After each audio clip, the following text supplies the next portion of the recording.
What's up? What's going on with you? None, chilling. What in the world?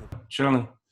Um, just gonna record this. Just like a little makeshift podcast. I got a couple questions, not just to stay on task a little bit. That's all. Cause I only got like 30, 40 minutes or whatnot. So we just Okay.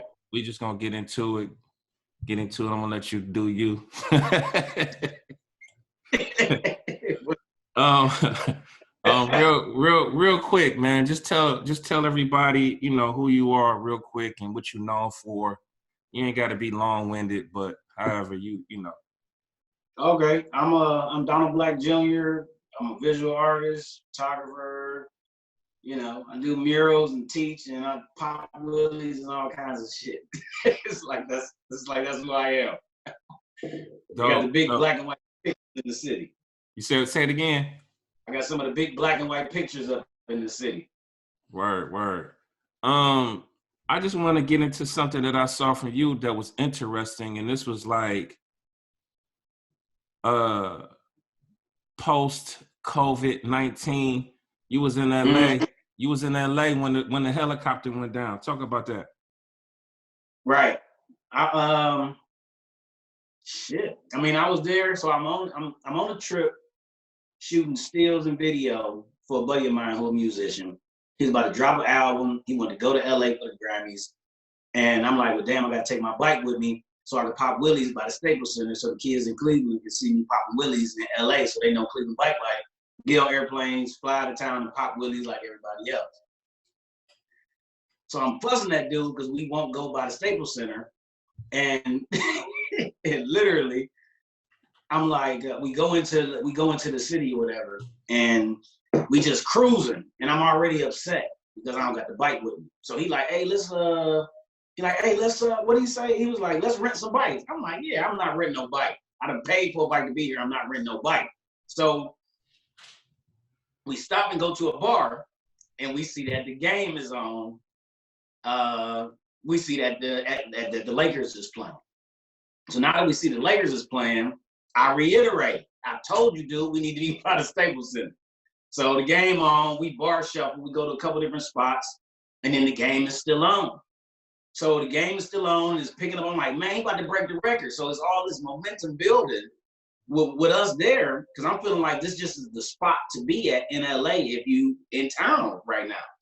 So long story short of it, he break the record. LeBron break the record. Hug Kobe and everything. My dude, like that. We should have had the bike. We could have been outside. We could have been popping willies. I'm like, no, it's cool. I'm gonna go on this ride out tomorrow with LA Bike Life, and so I'm gonna get footage then, whatever. So we get there. I link up with a couple of the dudes who was hosting the ride, getting my bike put together. We getting ready to take off ride. The girl who was with us, who was gonna get some footage for me, she instantly like, hey, Kobe Bryant just died. I'm like, yeah, fucking right. So now we about to go on this ride out, but I just want footage. So I'm like, well, let's go on the ride out. They in the truck, get me footage. We ride for 30 minutes. We fall back. I'm like, I told you we need to be at the Staples Center. So we get all the way down by the Staples Center. They got everything barricaded off, just like the RNC, where you couldn't get through streets and all that. So we in a truck. So they like, you know what, D Black, I think we need to go back because dude got to perform and got some meetings. So he want to go back so he can get dressed so we can come back into downtown LA. I'm like, hey, you know what, man? I ain't come all the way for this trip like this, man. So I step out the truck and just in the middle of traffic, go to the back, get my bike. I'm get back on my bike, throw my front wheel on. I'm like, hey, dude, so now what y'all gonna do? I'm like, because I'm out here. I'm like, ain't no way you telling me that Kobe Bryant just died. People walking everywhere they saying that the cars can't go. I said, so I'm on foot. I'm on my bike. So literally, I'm like, I'm gonna go see what I can see and I'll be back. So I literally ride through and I just see tons and tons of people walking with yellow and purple flowers. There's murals up, there's teddy bear murals. They in front of murals that, that already got Kobe on it. So I'm just following this big crowd of people walking to the Staples Center. So when I get close to the Staples Center, I'm like, well, shit, let me go back real quick. So let me go get them and tell them that y'all need to get out the car because we might not be able to move. This jam-packed, to me, it was like being at the inauguration is what it felt like because it was eerie as fuck, a ton of people, and it's just a crowd of people just moving in a direction. So it was real like, hey, we might get packed in this. We don't know if we're going to get back out. I got cameras, and this is what I'm here for, so I'm not leaving. So that's kind of what that was. And then, you know, I got footage and all that of people out there chanting and all that. But to me, it was just eerie. Like, in my mind, it's like, damn, people, like, what's the odds that you go to LA? And this is what happened this weekend, that weekend that you was there. The other crazy part about it is I ain't tell nobody, but I was nervous to go because I had already been following the coronavirus, knowing that it was happening. I'm sitting there like, damn, should I tell this dude I ain't going to LA? Because that's an international airport. That was scary to me in January. Yeah. How your health been? Cool? Oh yeah, my health been good. Cool. So let's speed me up. You come back. What was you doing like up until the corona hit? Like, did you have some stuff? I know me and you was working together. Right. Well, it's funny because I disconnected. You know, I jump on and off the art world shit and stuff, and then I build relationships with some organizations, and I'll continue to work for them. You know, so in my mind, I've kind of been here before.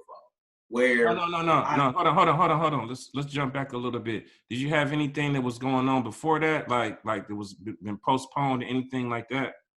No, I cut everybody off. Before that? I cut everything off except Harvey Rice 10 months ago. Oh. I ain't had nothing going on other than, you know, some mural conversations for 2020. Oh, talk. That was. I'm sorry. Talk about that. Why you cut it off? What's going on with that? It's all right. So it's unsustainable. It's inconsistent. Like the inconsistencies of the art world make me realize that when I gotta cut it for a second and then dip off and try to get my own shit done for real, because I recognize that these places have me doing they little chump change bullshit forever. All right, that's interesting. Can you kind of dumb that down for somebody that's like young watching this? Like, yes. Okay, so literally I recognize that at different points I'm being hired to do other people's stuff more than I'm doing my own stuff that makes money. So about 10 months ago, it was around that time where I'm like, oh, I'm being pulled too many different directions, working on this project with this place and working on this project with this place. I don't get to do none of it the way I really imagined it. So it ain't really satisfying a whole lot. It's giving me a little bit of money that I'm going to spend, and I'm still going to be looking up saying, okay, well, when am I going to get my stuff done? Because my stuff going to bring me lifelong money. Yeah. So it was, and I done that maybe 3 or 4 times in the last 11 years living in Cleveland, just because I feel like if you a creative person, if you got creative energy, places or people who need that energy will soak up as much of it as you allow them to.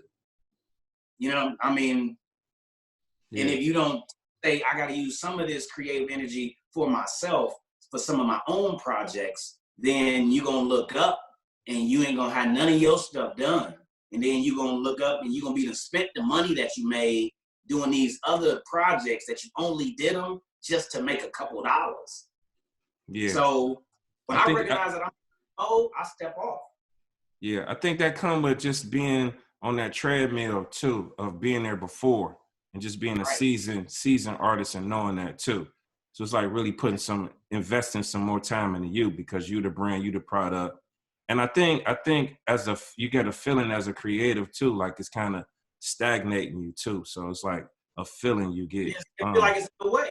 Sometimes it feels like it's in the way. Yeah.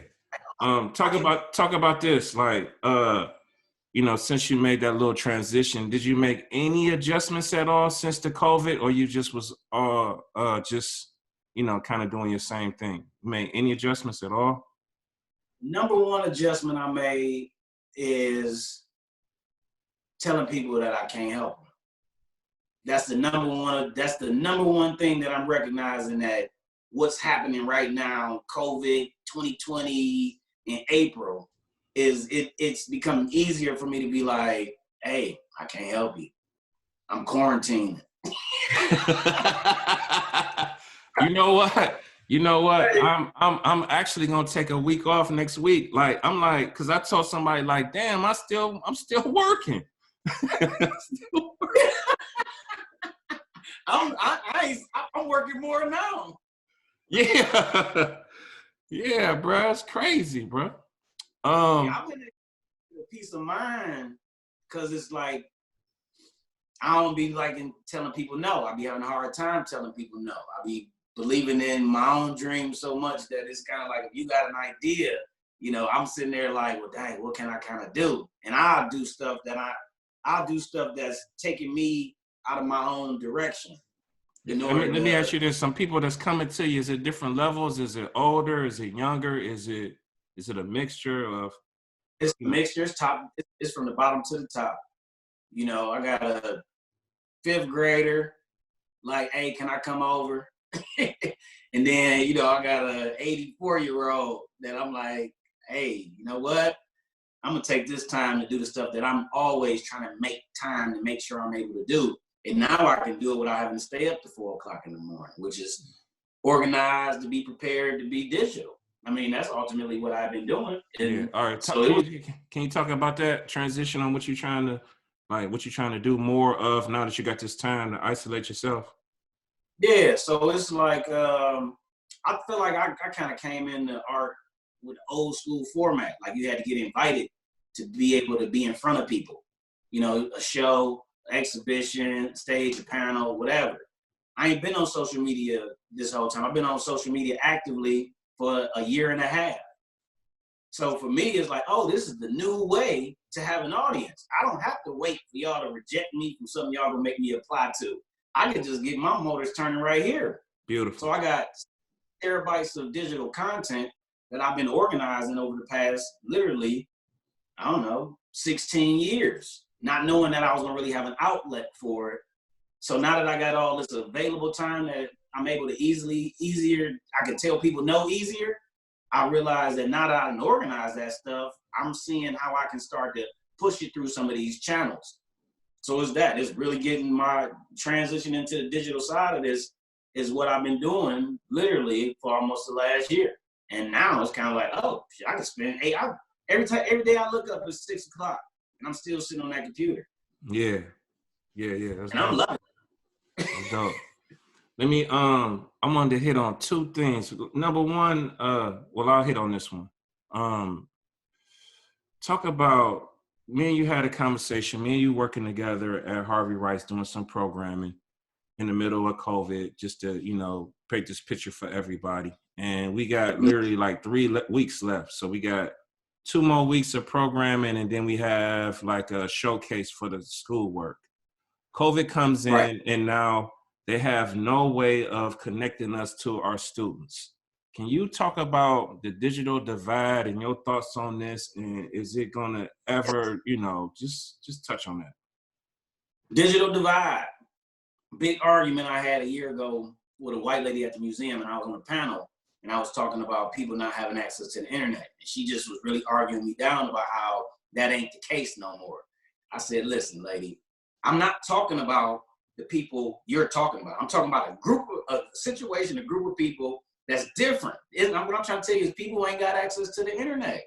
And a lot of people who do have access to the internet are accessing the internet on their phones in the demographic of people that I'm around. So from living in New York in 2003, visiting Cleveland and nobody having Wi-Fi, to moving back to Cleveland in 2010 or 2009, and realizing that I could get a couple Wi-Fi signals that pop up, you know what I'm saying? All the way to 2020, now I look up and it's like, oh, finally, I'm on the street with neighbors who got fucking Wi-Fi. I've been watching it be a divide with access to the internet for the last 15 years. And now we in a situation where it's being highlighted, it's being elevated when it's time to take the kids out of school, and now we're gonna work with them, and we're gonna work with them from home on the internet. And then now they want to ask the question like, oh, y'all ain't got internet. It's like, listen, why like it's that, man. Yeah. I didn't my thing is I didn't take enough toll on capturing who had it and who didn't enough myself. Like they following me, but I don't really have it organized where I can hit them all up. They got crazy usernames and you know what I'm saying? So I didn't really collect that like I wanted to. Like they follow, they like it and all of that stuff. I think I've been kind of doing that anyway. So part of my persona is the YouTube channel, creating content. They all know that even at 9 years old. So that's our connection and we own their lives. So, I mean, I'm kind of rambling, but I think this is part of it too. So hopefully they could jump on and, get some inspiration and hit me up or hit you up or whatever, whatnot. So that's all that was Yeah, about. yeah. And what Allie been doing, and she got a whole nother format. You know, her format is the one that she created for herself. So she got access to the social media. She got access to the girls and the parents, and being able to say, "Hey, we going digital." And she hosts a Zoom, you know, and it's a ton of windows on the screen. You know what I'm saying? Yeah. And then she access girls who normally can't come to her program because they don't live close enough to be there after school. So she been able to tap into her summer girls like, "Hey, what's up? We on at 3." And they chiming in, they tuning in. Yeah, that's dope. I love it. I love So, seeing that, man. I love seeing that. so it should be able to work like that. It should be able to work like that for everybody. And it's kind of like now it's an afterthought, like, oh, we ain't make sure they had computers. So, but you know, CMSD dealing with it, Maple dealing with it. You know, my sister, they won't drop off the laptop, but somebody got to sign for it 18 and over, but she at work, and you know, my niece need the damn laptop so she can do the work. I'm like, well, shit, I go sit at the house, you know, like the water company, if you need me to, to get the laptop. Man, bro, it's crazy, bro. And you got some people who ain't missed a beat. They've been in school every day, chopping it with their teacher remotely. Man, bro, I'm salty, bro. It's like I'm salty, man. So you know, my job is to connect with these dudes, man. Make sure I stay on top of it, man, because I'm waiting on the powers to be to have me all lined up with my students. Like the thing is, like I'm asking people for email lists. They don't want to give up the email list. Right? No, that's gold. Like, hey, nope, you gotta. How much you got on this? Oh my goodness. Let me ask you this. You got any relationship with any of the teachers? Well, the teachers don't know either. No, they don't know. They don't know. Because you know, I'm connecting on a different wave. So we kind of connecting through like YouTube and Instagram. Mm-hmm. Teachers ain't even on YouTube. Teachers ain't on Instagram. None of that stuff. Can you, here's another question for you. Can you talk about like one of the most challenging things you've been going through since you've been at the house? Anything come to mind? The most challenging thing I've been going through, shit, moving around. You know, I like staying away from people, but I like to always be moving. You know, so I always want to run to Home Depot, run to Lowe's, play around with this, and doctor on that. So, like, I feel like half of the way I move around been cut off. You know, and I don't do a whole lot of movement. I work from home unless I got a project or something to do. Otherwise, I'm at the house working. But just being able to have access to the vinyl, I can't go get me no vinyl. I can't go to the guys. I can't go to the Micro Center. Or when I went, I was nervous. You know, I bought something from Target. I got the shit you told me. It don't work on my computer. I can't take the bitch back to the 7th. What you get? What you get? I got the video capture card. Oh, it don't work. But the one I got, you gotta have USB 3. And ain't nothing, you know, it was I ain't get to all them details until I was sitting here realizing I can't take that bitch back. You could get a USB 3 docking joint from Amazon. But what that'll do? What did it transfer? I think it'll work. I found this. What you hooking it up to? The iPad? iMac. Oh. I was looking at some sources like a docking station for the iPad that you can run. You can run a Ethernet to it it's all a little docking joint. I could send it to you, the one I was looking at. You can run an Ethernet joint to it, an HDMI joint to it. It's got a USB 3. I was like, damn, it's got the USB 3 on there. So it's like Gotcha. it's almost moving over to the iPad Pro as your universal thing, doing streaming and all of that stuff. And that's what I was looking for that. Like I was looking at, I've seen people rig it up, but I don't know enough about technology to kind of rig it up myself. But yeah, because the thing is, what I figured out with the streaming is you need to run a hard line to it, Ethernet, to get that power. Right, because what I've seen is they make one that's Thunderbolt. Oh, it's another video card that's Thunderbolt that give you all of the power. It linked with the Mac, so I was trying to see if I needed to convert something like that. Yeah. But yeah, so I was, that little shit that I could deal with, shit I can live with, getting to the bank before everybody else, standing in line. I was just at the store and it was like no EBT, no credit card. People was walking away. I was in there like, man, I didn't take all my dough out the bank, but I got a little. They were saying no credit card. Yeah, credit card machine down, EBT machine down. People need groceries, like because somewhere they said no cash. Huh? Where I go, they said no cash. Micro Center, no cash. Oh, word.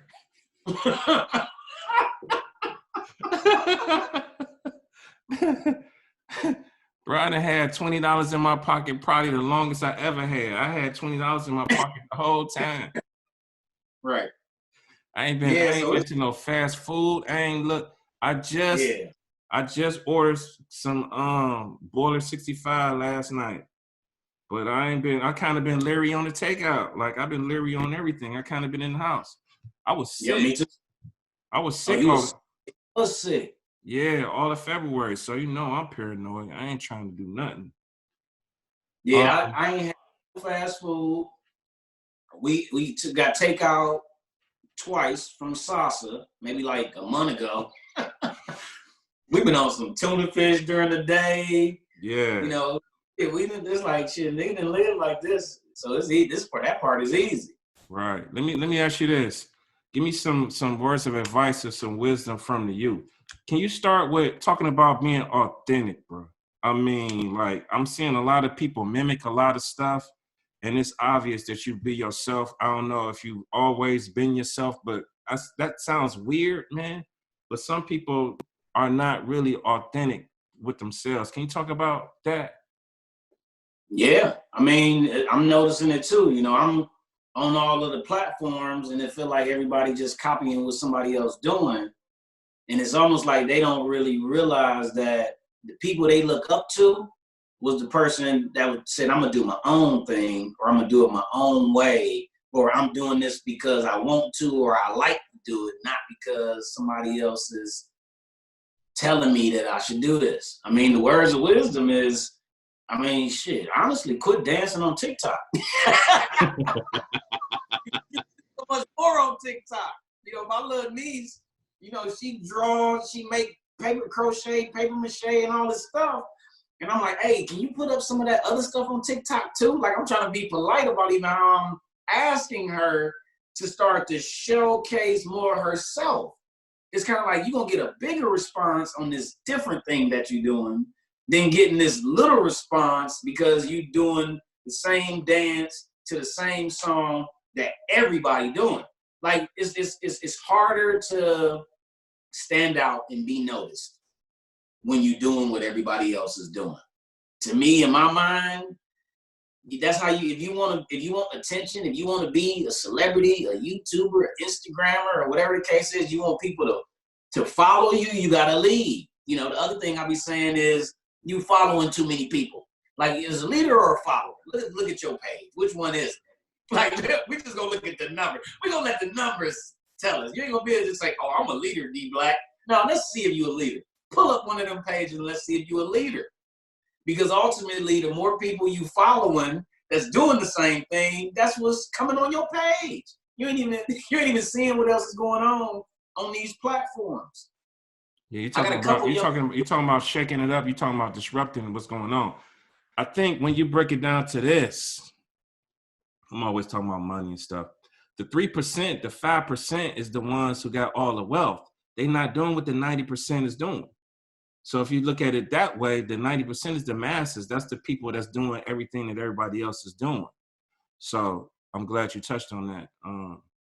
I had Yeah, some.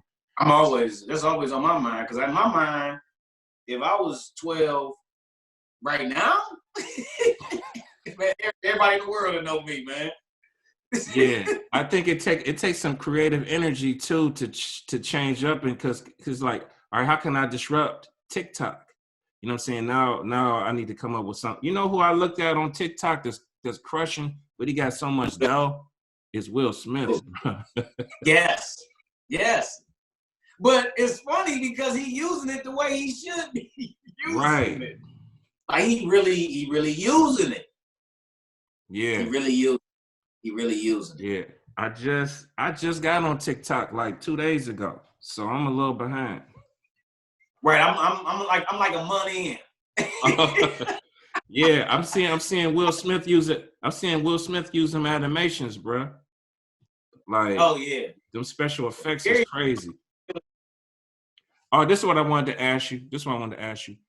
Can you talk about, I know you're a master at this. Talk about being in the mindset of not making everybody happy. And pleasing everybody. So I'm basically talking about building a tribe around you and not caring who fall off.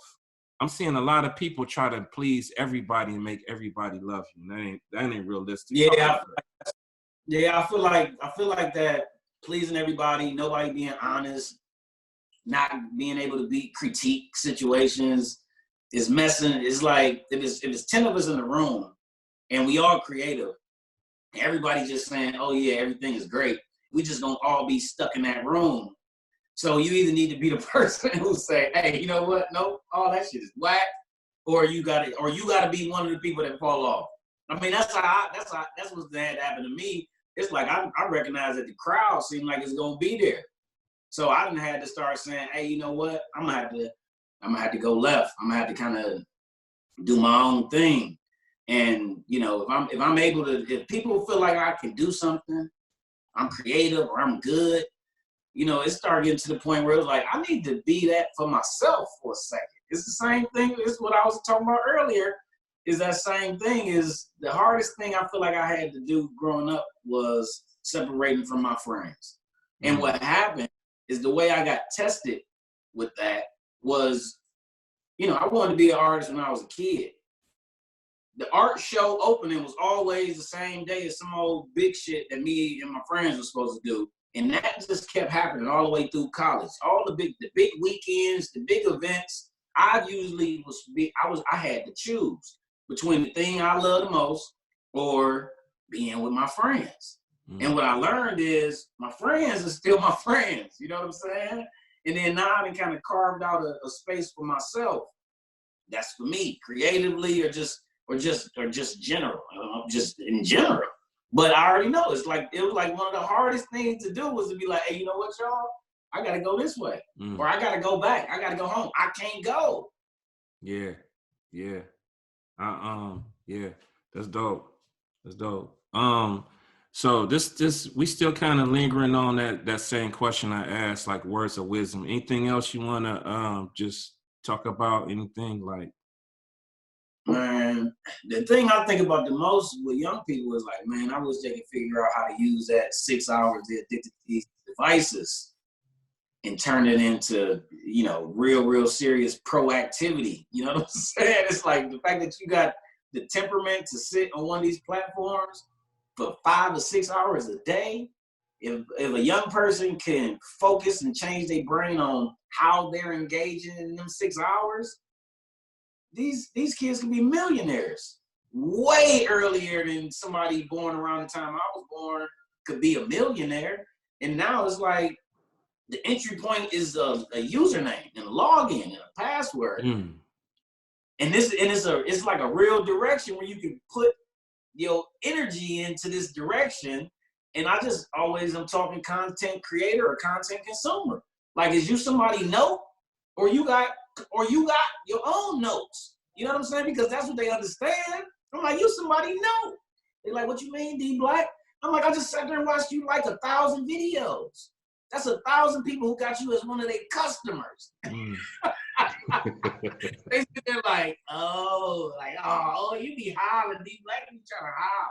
I'm like, I'm serious, man. If you could spend 6 hours with any social media platform and just keep engaging with it with the content that you've created, I mean, that's like the key to the universe or the world.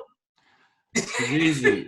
It's easy, bro. I had somebody, an older person, call me up, like asking me for a logo for a podcast and stuff. I think a lot of people be having the process a little construed a little bit. Like, I'm running a podcast. I ain't got a logo. I ain't got a web. Like, I'm just doing a podcast. You know what I'm saying? Right. Yeah. It's like people don't really take in consideration that most of the shit we obsess with, like products and movies and celebrities, when they started, ain't what they look like right now. And them designs and they was whacked and rinky dink. It was like they did what they had. They used what they had. They didn't wait to try to make it perfect. You know, because otherwise you'd be waiting forever. Yeah, I had this, make sure that, make sure this. It's like, man, just do that shit. I had somebody hit me up and they was asking about, they like my video vlogging style and they was wanting me to help them do theirs. And when I looked at it, I was like, yeah, it's cool. It looked like, your first video. So they didn't really like what I had said. They wanted it to be perfect, I feel like. I was like, well, you gotta look at my first videos. My first videos don't look like the videos I got now. Right. No, that's real.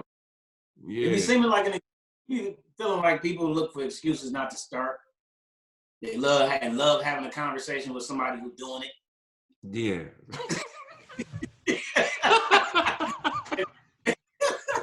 So they sit there and pretty much tell you that, well, I ain't trying to put in all that work you put in.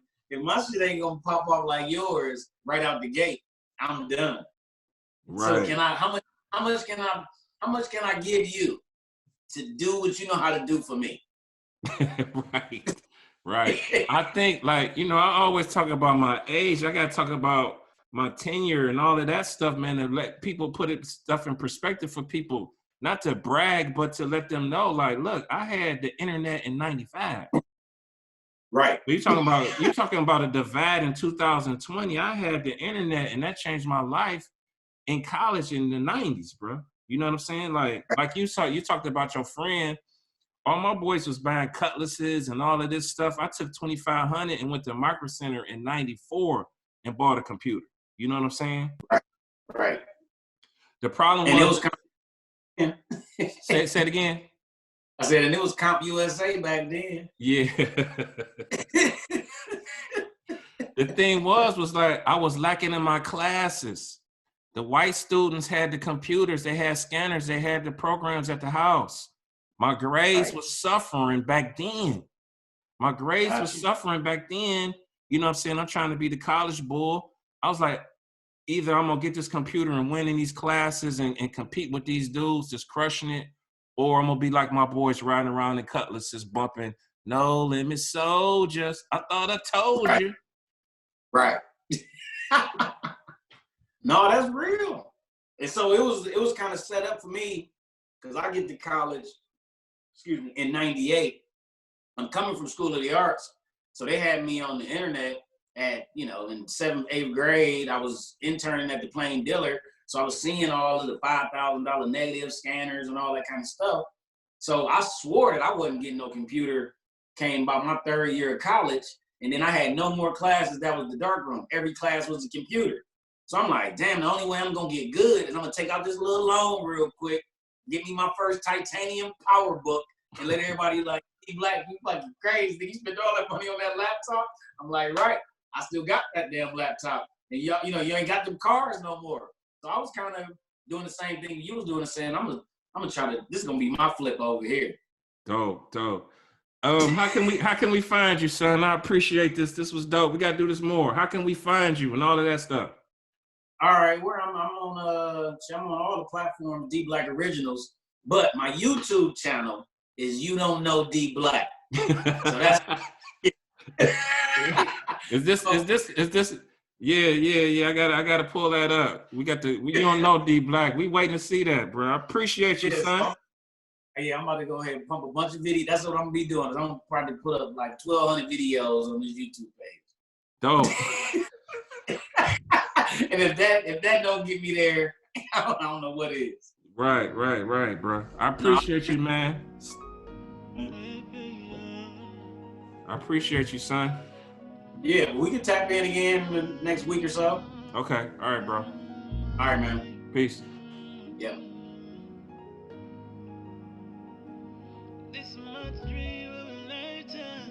Masquerade Beats.